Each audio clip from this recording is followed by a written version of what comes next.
평화의 왕으로 오신 아기 예수님의 탄생을 기뻐하고 축하합니다. 귀하고 복된 날 예배에 초청해 주신 연세대학교 대학교회와 곽호철 목사님께 감사 인사를 드립니다. J.R. 톨킨의 소설을 원작으로 한 영화 반지의 제왕을 아실 겁니다. 제가 손에 꼽는 명작인데요.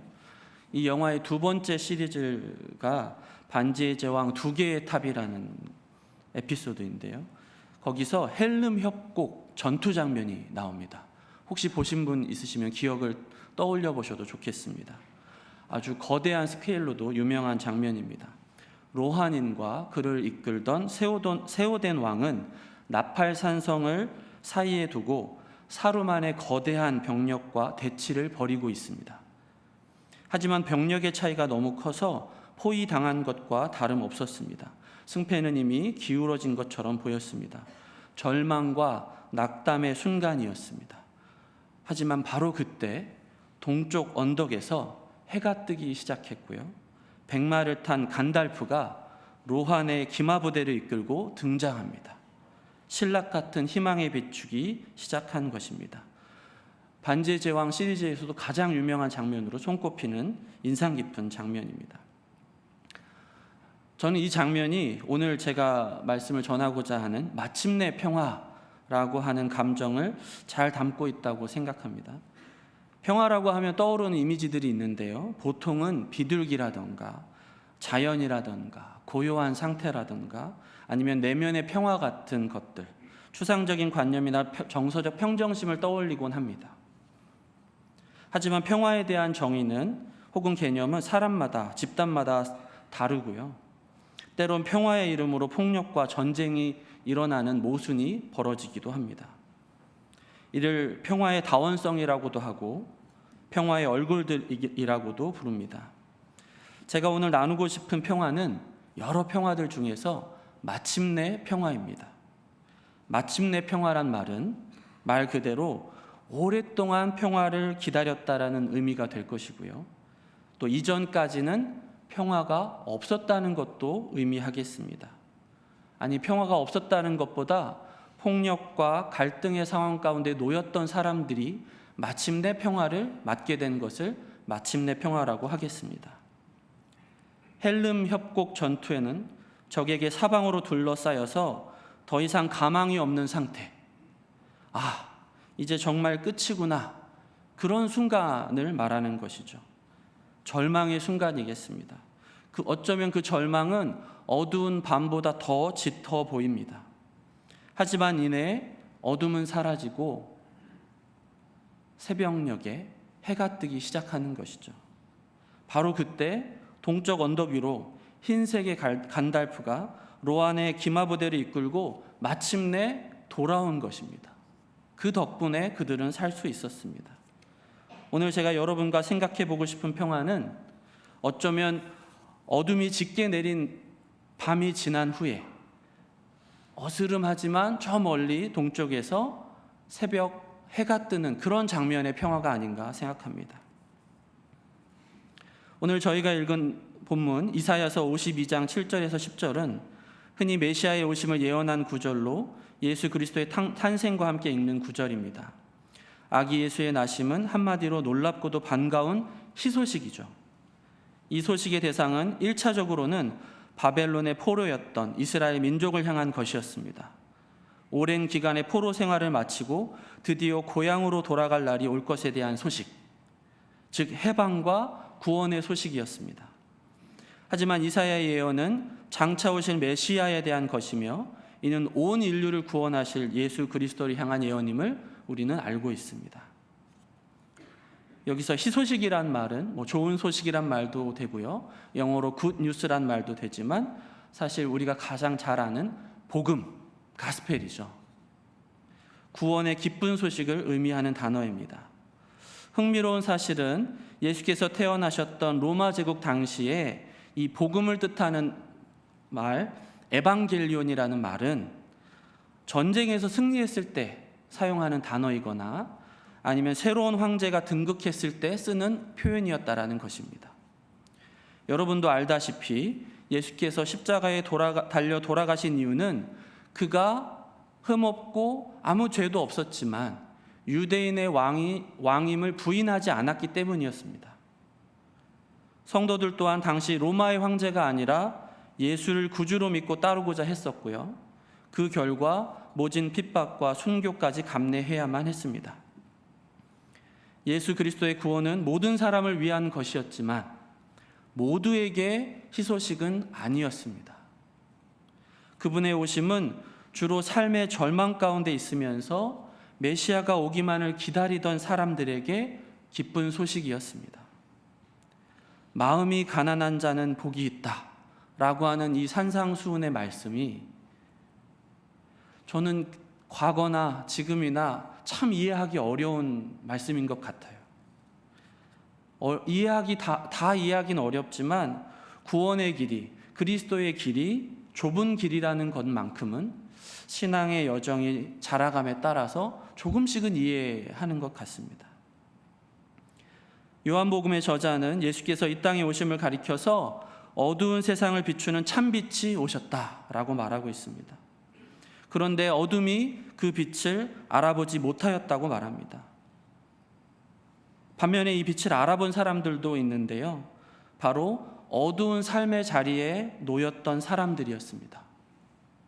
저는 지금 의도적으로 빛과 어둠을 중의적으로 번갈아 가면서 사용하고 있습니다. 특히 누가복음은 예수의 나심을 가장 먼저 듣게 된 사람이 한밤중에 양떼를 지키던 목자들이라고 소개하고 있습니다. 빛으로 오신 예수를 알아본 것이 율법을 가르치던 종교 지도자가 아니라 목자들이었다는 사실은 오늘 이 시대 우리에게도 중요한 질문을 던지고 있습니다. 평화의 소식이 우리에게 그저 그런 소식이거나 아니면 정말 기다리던 희소식이거나 여러분에게 평화의 소식은 아기 예수의 나심은 어떤 쪽에 속하십니까? 평화의 소식이 나에게 희소식이 된다는 것은 우리가 처한 삶의 자리가 어디인지와도 깊은 연관을 갖고 있는 것 같습니다. 본문으로 다시 돌아가서 바벨론 포로로 끌려 고난과 절망의 시기를 보내야 했던 이스라엘 민족의 처지를 한번 생각해 보겠습니다. 그들에게 구원, 즉 해방의 소식은 오랫동안 지속하였던 폭력과 억압의 굴레로부터의 자유를 의미하는 것입니다. 다시 말해 본문에서 희소식이란 안락한 삶의 자리에서 듣게 된 그저 그런 소식이 아니라 길고 긴 어둠이 끝나고 마침내 새벽빛이 비추는 그런 순간, 마침내 평화가 왔다라는 소식이라는 것이죠. 이 장면은 제게 시각적으로나 청각적으로 꽤나 드라마틱하게 다가왔고요. 마치 영화의 한 장면처럼 다가왔습니다. 오늘 이사야서 52장 7절부터 8절 구절이 특히 그랬는데요. 이 구절을 읽고 오늘 설교를 이렇게 써야겠다라고 생각하게 되었습니다. 그래서 이 구절을 마치 영화라고 생각해 보시고 한번 읽어보면 좋겠는데, 제가 7절, 8절을 좀 주제 넘지만 영화 감독의 입장이 되어서 각색해서 한번 읽어보도록 하겠습니다.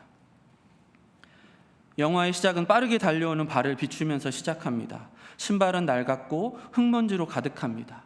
타닥타닥 타닥타닥 걸음을 재촉하며 발걸음 소리가 들리는데 그 뒤로는 후후후 바쁘게 숨이 가빠오는 소리가 들립니다. 분주한 발과 땅을 번갈아 비추면서 화면도 함께 흔들리고 있습니다. 어느새 해는 뉘엿뉘엿지고 어스름한 저녁이 다 되어갑니다. 먼 거리를 쉬지도 않고 달려오느라 힘들 법도 한데 목적지가 코앞이라 지체할 틈이 없습니다. 힘들다기보다는 어서 이 기쁜 소식을 전해야겠다는 생각에 기분 좋은 피로감과 인내로 발걸음을 재촉하고 있습니다. 마침내 성곽에 도착했습니다. 성을 지키던 파수꾼이 누구보다 그 사람을 발견했습니다. 바벨론 왕국에 파견되었던 특사임을 한눈에 알아본 것입니다. 어찌 되었소? 우리 이제 어떻게 되는 거요? 그러자 특사가 말합니다. 자유입니다, 자유. 이제 고향에 돌아갈 수 있습니다. 지체할 수 없어서 발걸음을 옮기고 떠나는 뒷모습을 보면서 그 뒷모습을 바라보는 파수꾼들이 서로를 부둥켜 안으면서 그제야 소리를 지르기 시작합니다. 이야, 진짜 자유라니, 이제 해방이구나. 우리도 고향에 돌아갈 수 있어.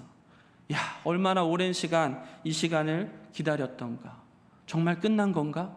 믿기지 않는 것 같기도 하고 즐겁고 기쁜 목소리로 소리를 지릅니다. 영화의 장면은 순간적으로 바뀝니다. 오랜 폭정이 무너지고 새로운 시대가 열리는 것을 알리는 성곽의 깃발이 나부끼고 있습니다.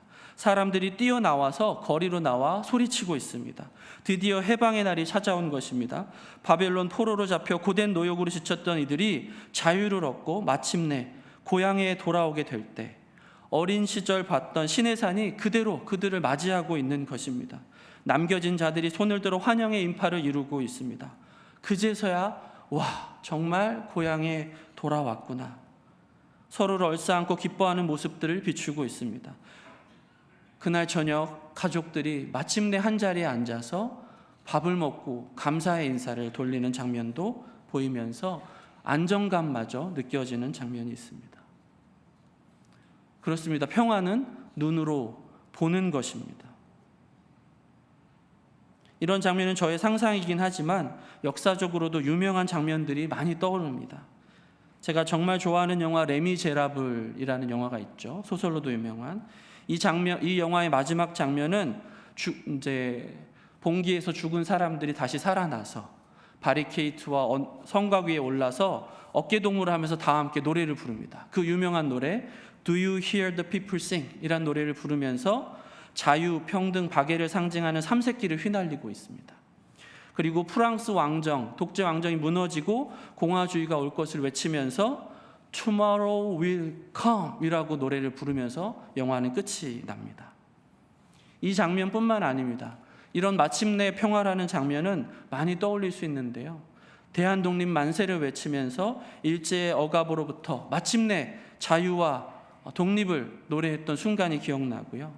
또 베를린 장벽이 무너지면서 동독과 서독의 사람들이 뛰어나와서 벽을 무너뜨리고 서로 얼싸안고 기뻐하던 장면도 떠오릅니다.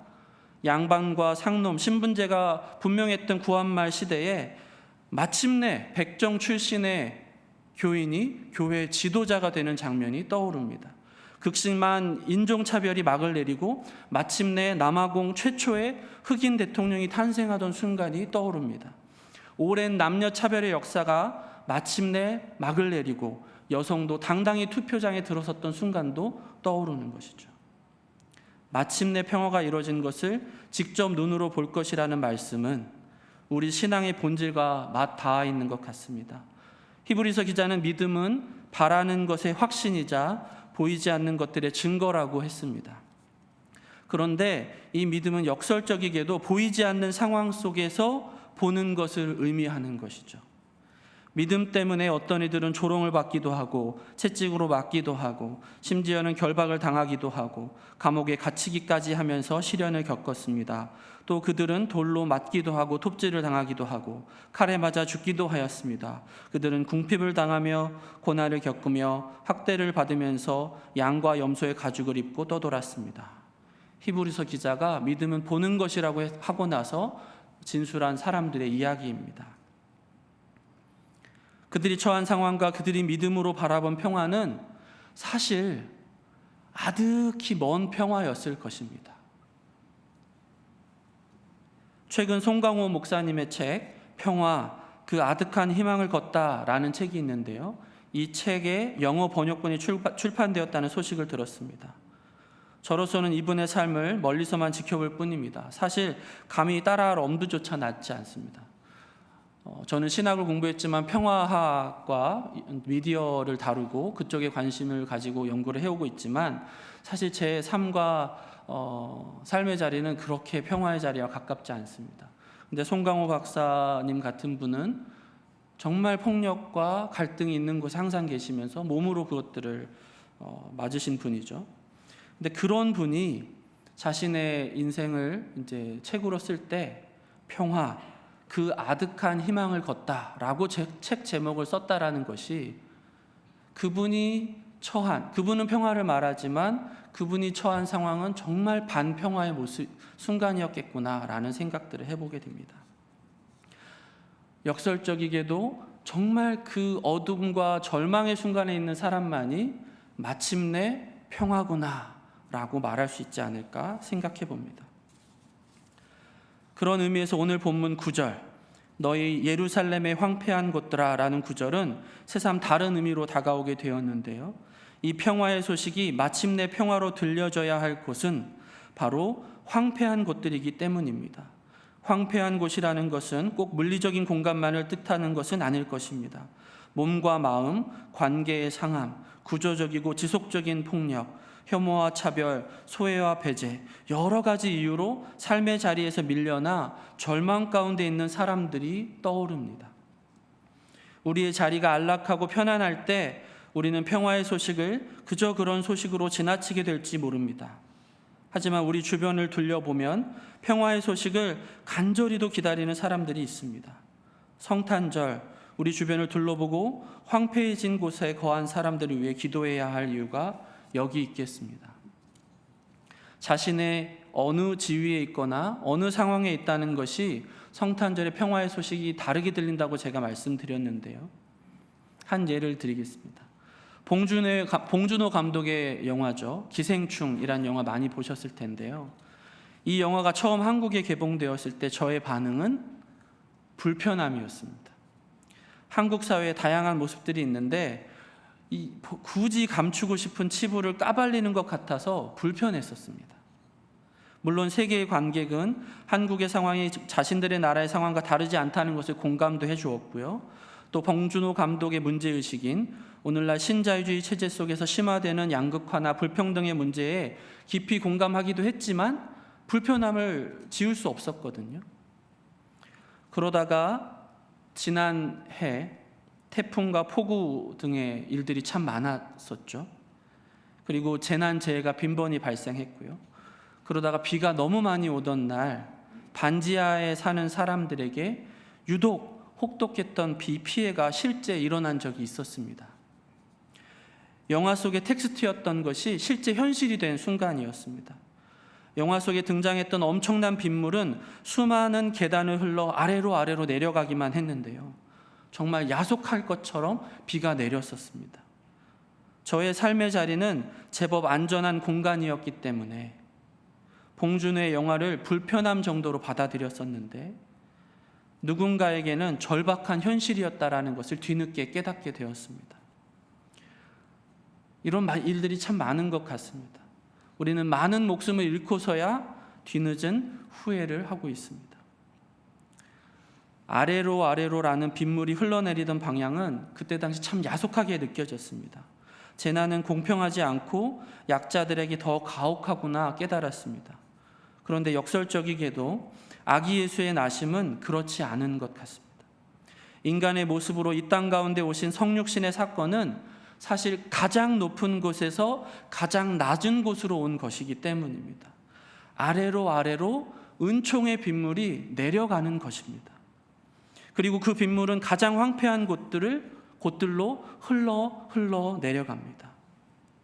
이 땅에서 가장 눈물을 많이 흘리는 곳이 아마 바로 그리스도의 은혜의 생수가 필요한 곳이 아닌가 생각합니다. 마지막 10절에서 평화의 소식은 땅끝에 있는 사람들은 모두에게 전해질 것을 약속하고 있습니다. 현대사회에서 모두란 다수를 의미하는 것이 아닙니다. 그것은 소수를 포함하는 윤리적인 개념입니다. 특별히 마침내 평화의 소식은 누구보다 평화가 간절히 필요한 사회적 약자를 위해 흘러가야 할 것입니다. 지치고 상한 사람들의 눈물이 닦이고 그 사람들이 마침내 평화를 얻을 때 세상 사람들은 그 모습을 보고 그리스도의 복음이 무엇인지를 깨닫게 되는 것입니다. 마틴 루터킹 목사님의 유명한 연설이죠. I have a dream이라는 연설문이 있는데 제가 참 좋아합니다. 수업에서도 종종 보여주는데요. 그는 흑인으로서 받은 혐오와 차별을 이겨내고 분노와 갈등의 시대를 넘어서 희망과 평화의 세상을 꿈꾸었던 자이죠. 흑인의 자녀와 백인의 자녀가 서로 손을 잡고 뛰어노는 세상을 꿈꾸었습니다. 그리고 그 연설의 마지막은 흑인 영가의 구절을 인용하면서 끝을 내는데요. 가사는 이렇습니다. Free at last, free at last, Almighty God, free at last. 오늘 성탄의 기쁜 소식은 누구를 위한 것이겠습니까? 주님의 평화가 필요한 사람 모두에게 마침내 평화가 왔구나 기뻐할 수 있었으면 좋겠습니다. 모든 사람에게 이 평화의 소식이 들렸으면 좋겠습니다. 기도하시겠습니다.